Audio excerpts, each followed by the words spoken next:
I mean, in a way, you're entirely correct. In case anyone forgot what's going on with that North Carolina Supreme Court race, let's take a look.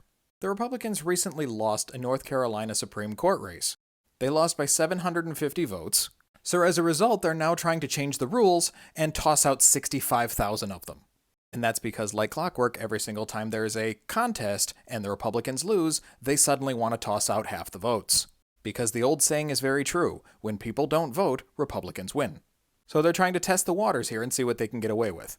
As they're doing that, the lawmakers in North Carolina are trying very hard to stop that from happening.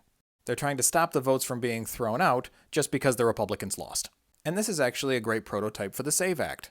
Because every single time there's one of these contests around the country, the Republicans are constantly trying to get votes disenfranchised, mostly from marginalized groups and women. But they never have any kind of legal basis for it. Just like with 2020 and their claims of imaginary voter fraud, they just make claims and hope it sticks. It always turns out they have no evidence for it.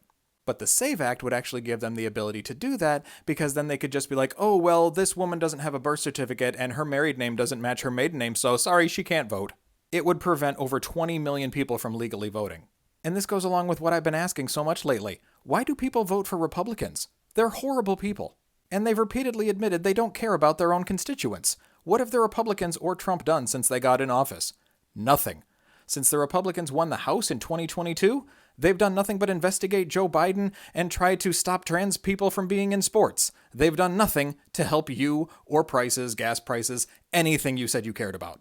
And despite the biggest Republican demographic being the boomers, the best example of this would be the recent vote in Congress to make massive cuts to Medicaid. Every single Democrat voted against it. Every single Republican voted for those cuts to Medicaid except for two. And after the vote was over and it passed and they made those cuts to Medicaid, the Republicans were cheering for it. Stop voting for Republicans. They openly despise you. So maybe stop re-electing them and allowing them to personally ruin your life just because you want to hurt other people.